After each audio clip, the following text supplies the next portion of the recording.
जय हिंद दोस्तों। अगर आप PSPCL CRA 314-26 का फॉर्म भरने जा रहे हैं तो वीडियो को बिल्कुल भी स्किप मत करना। एक छोटी सी गलती आपका फॉर्म रिजेक्ट कर सकती है और 1416 तक की फीस भी बर्बाद हो सकती है। इस वीडियो में मैं आपको PSPCL रिक्वायरमेंट 2026 का पूरा फॉर्म भर के आपके सामने स्टेप बाय स्टेप भरकर दिखाऊंगा। कौन सी पोस्ट चुननी है, फोटो और सिग्नेचर कैसे अपलोड करना है, फीस कैसे जमा करनी है, आवेदन सबमिट करने से पहले किन बातों का ध्यान रखना, सब कुछ लाइव दिखाऊंगा। इस वीडियो को आखिर तक जरूर देखें ताकि आपका फॉर्म पहली बार में सफलतापूर्वक सबमिट हो जाए। आप ये देख सकते हैं इसका ऑफिशियल नोटिफिकेशन। सबसे पहले मैं इसका रिक्वायरमेंट ओवरव्यू आपको बता देता हूँ। इसके लिए मैं अपनी साइट jobsarkariupdate.in पे आ जाता हूँ। इसका लिंक मैं वीडियो डिस्क्रिप्शन में भी दे दूंगा। सबसे पहले इसका ओवरव्यू आपको बता देता हूँ। जो ऑर्गेनाइजेशन है Punjab state power corporation limited है। और ये एडवर्टाइजमेंट नंबर याद रखना CRA 314-26, क्योंकि इसी के थ्रू हमने फॉर्म भर सेलेक्ट करना है अपना। पोस्ट आया इसमें डिफरेंट पोस्ट है, जैसे फायरमैन के लिए भी lab assistant technician GR1, electrician GR1, bulldozer operator, loco centre, APA mechanical warder GR1 और सर्टिफाइड वेल्डर की टोटल वैकेंसीज में 116 है। एप्लीकेशन स्टार्ट 11 जून 2026 से हो रहा है। लास्ट डेट 1 जुलाई 2026 तक है। फीस पेमेंट की लास्ट डेट की बात करूँ तो वो 6 जुलाई 2026 तक है। Minimum qualification matric plus ITI या डिप्लोमा या BSc पोस्ट वाइज होना चाहिए। अप्रोक्स जो इन हैंड सैलरी की बात करूँ तो 18 से 30 हज़ार पर मंथ मिलता है post wise after deduction. Selection process online CBT होता है, डॉक्यूमेंट चेकिंग होता है, फिजिकल टेस्ट फॉर फायरमैन होता है। या आप इसका ऑफिशियल पोर्टल देख सकते हैं।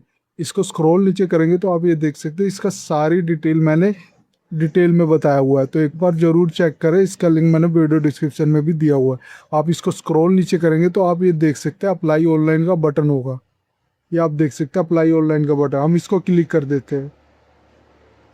आप ये देख सकते हैं आप इसके ऑफिशियल पोर्टल पे आ गए। यहाँ पे आपने आपने CRA नोटिफिकेशन नंबर, मैंने याद है आपको मैंने बताया था, आपने सिलेक्ट करना है 314-16।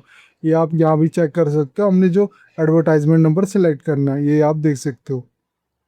तो हमने सिलेक्ट करना है 314-26।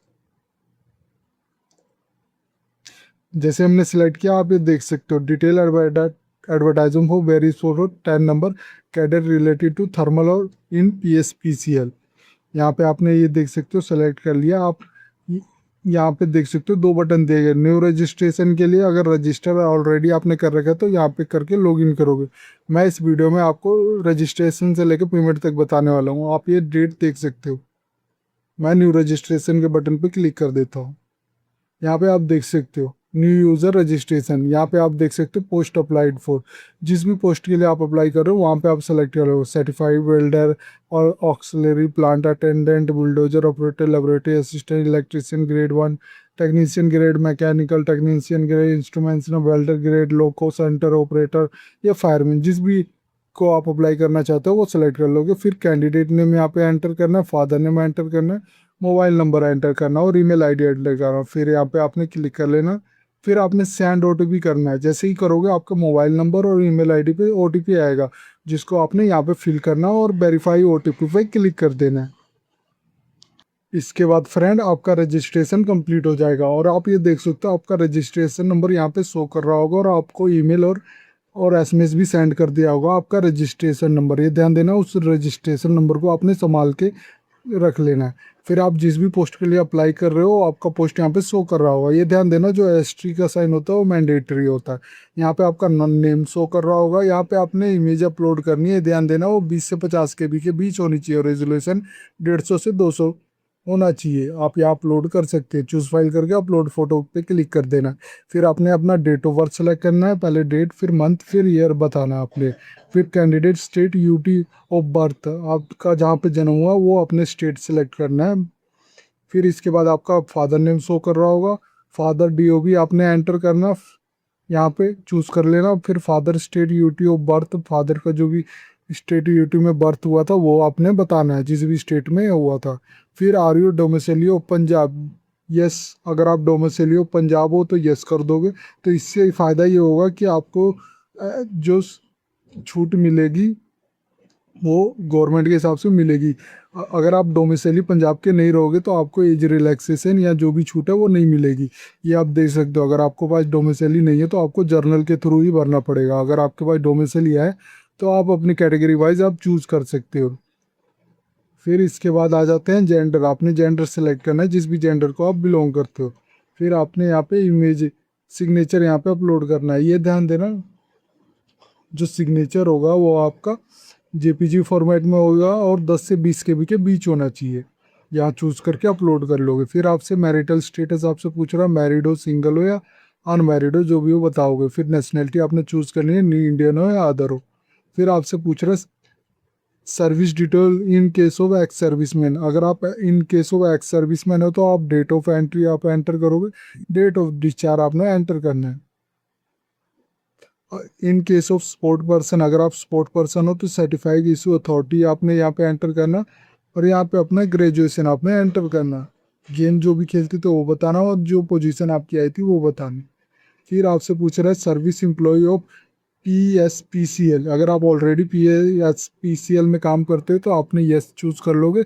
जैसे ही चूज करोगे ये इनेबल हो जाएगा। फिर आपने अपना ईयर्स बताना है बेस कि कितने दिन आपने काम किया है वहाँ पे। अगर नहीं है तो ये डिसेबल रहेगा। फिर आपसे पूछ रहा है service employ of any state government, state central government या PSU बैंक में। अगर ऑलरेडी आप सर्विस एम्प्लॉय हो तो आपने सेलेक्ट कर लेना है। यस चूज करोगे तो आपका ये इनेबल हो जाएगा। यहाँ पे आपने जहाँ भी काम करते थे वो बताना है। नो तो फिर आपसे पूछ रहे हैं knowledge of Punjabi. You have pass Punjabi at least matriculation, यानी 10th तक या इक्वलेंट आपने 10th पंजाबी था आपके पास सब्जेक्ट, उसके बारे में बताना। नहीं था तो नो करोगे, यस था तो यस करोगे। फिर आपसे पूछ रहा है परमानेंट एड्रेस। यहाँ पे अपना एड्रेस मेंशन कर देना। फिर यहाँ पे विलेज टाउन सिटी एंटर कर देना और स्टेट यूटी यहाँ पे सेलेक्ट कर लेना जो भी है आपकी। फिर यहाँ पे डिस्ट्रिक्ट बता देना और पिन कोड एंटर कर देना। अगर परमानेंट और कोरस्पॉन्डिंग सेम है तो कोरस्पॉन्डिंग से address as a permanent address click कर दोगे तो ऊपर जो भी डिटेल एंटर की है वो नीचे ऑलरेडी कॉपी हो जाएगा। अगर नहीं है तो आप अनटिक रहने देना और अपना एड्रेस डाल देना। टाउन सिटी बता देना, स्टेट यूटी यहाँ पे सेलेक्ट कर लेना, डिस्ट्रिक्ट आपने बताना है, पिन कोड यहाँ एंटर करना है। आपका ईमेल आईडी और मोबाइल नंबर ऑलरेडी शो कर रहा होगा क्योंकि हमने रजिस्ट्रेशन करते समय एंटर किया था। अल्टरनेट मोबाइल नंबर अगर ऐड करना चाहते तो वो भी ऐड कर सकते हो। फिर आपसे पूछ रहा क्वालिफिकेशन डिटेल, ये कोर्स ब्रांच सब्जेक्ट। यहाँ पे मैट्रिक का सबसे पहले बताना, बोर्ड यूनिवर्सिटी क्या थी, ईयर ऑफ पासिंग क्या था, मार्क जो ऑब्टेन किया था वो बताना, टोटल मार्क कितना था वो बताना। फिर ये ऑटोमेटिक आपको परसेंटेज कैलकुलेट हो जाएगा। फिर इसी तरह आपने ITI का बताना। फिर आपने HSC कल क्लास +2 किया तो उसका बताना। डिप्लोमा अगर जिसमें भी किया है तो आपने बताना। फिर सर्टिफिकेट आपने चूज कर लेना। डू यू हैव 2 years का experience as a electric grade 2 for PSPCL। ये बेस्ड ऑन मेरे जो मैंने पोस्ट सेलेक्ट किया ना इसके बेस पे आ रहा होगा। अगर आपने दूसरा पोस्ट सेलेक्ट किया होगा तो दूसरा सर्टिफिकेट मांग रहा होगा तो आपने बता देना। मैंने मेरे केस में यस होगा और सिलेक्ट कैंडिडेट यहाँ पे आ जाएगा। फिर इसके बाद आप डिक्लेरेशन पे क्लिक कर दोगे। टर्म एंड कंडीशन आपने पढ़ लिया है, यहाँ पे क्लिक कर दोगे। दोनों पे चेकबॉक्स पे क्लिक करके सेव एंड ड्राफ्ट पे कर लोगे। इसके बाद फ्रेंड आप प्रीव्यू सेक्शन पे आ जाओगे। यहाँ पे आप देख सकते हो अभी तक जो भी आपने एडिट जो भी डिटेल आपने ऐड किया था वो सब शो कर रहा होगा। तो एक बार ज़रूर चेक कर लेना क्योंकि इसके बाद आप चेंज नहीं कर सकते। तो एक बार ज़रूर चेक कर लेना। इसके बाद अगर आप चाहते हो कि एडिट करना तो वांट टू एडिट और चेंज करना तो इस पर क्लिक कर सकते हो। अगर आपने चेक कर लिया और सही सही है तो आप सबमिट के बटन पे क्लिक कर देना। इसके बाद फ्रेंड आप पेमेंट गेटवे पे आ जाओगे। यहाँ पे आप देख सकते हो आपका candidate name registered number show कर रहा होगा और फीस कितनी जमा करनी है। मेरे केस में मुझे 1416 रुपये जमा करने। अभी फीस स्टेटस देख सकते हो नोट पेड। आप ये नीचे करोगे तो आप गेटवे चार्जेस भी चेक कर सकते हो। और आपका रजिस्ट्रेशन सक्सेसफुली कंप्लीट हो चुका है। अब हम फीस पेमेंट करेंगे। पे फीस पे हम यहाँ पे क्लिक कर देते हैं, पे फीस पे। इसके बाद फ्रेंड आप ये देख सकते हो आप वो SBI ई पे इस ऑफिशियल वेबसाइट पे आ गए। यहाँ पे आपको ऑप्शन दिया जा रहा है। यहाँ पे अपनी ऑर्डर डिटेल देख सकते हो। यहाँ पे debit card, credit card, prepaid card के थ्रू करना है तो उसके थ्रू कर सकते हो। या फिर SBI कॉर्पोरेट क्रेडिट कार्ड के थ्रू करना है तो उसके थ्रू भी कर सकते हो। बैंकिंग कनेक्शन, नेट बैंकिंग, के थ्रू करना है तो वो भी कर सकते हैं। अगर आपने यूपीआई क्यूआर कोड के थ्रू भी करना है तो उसके थ्रू भी कर सकते हो। पे नाउ पे क्लिक करके एक स्कैनर ओपन हो जाएगा, उसको डायरेक्ट आप पे कर सकते हैं। आप फीस अमाउंट मेरे केस में चेक कर सकते हैं। इस तरह जैसे ही आपका कंप्लीट हो जाएगा पेमेंट, आपका रजिस्ट्रेशन से लेके पेमेंट तक सक्सेसफुली सबमिट हो जाएगा। इसके बाद आपने रजिस्ट्रेशन पीडीएफ और ट्रांजैक्शन हिस्ट्री पेमेंट की जरूर रख लेना, ये फ्यूचर रेफरेंस में आपके काम आएगा।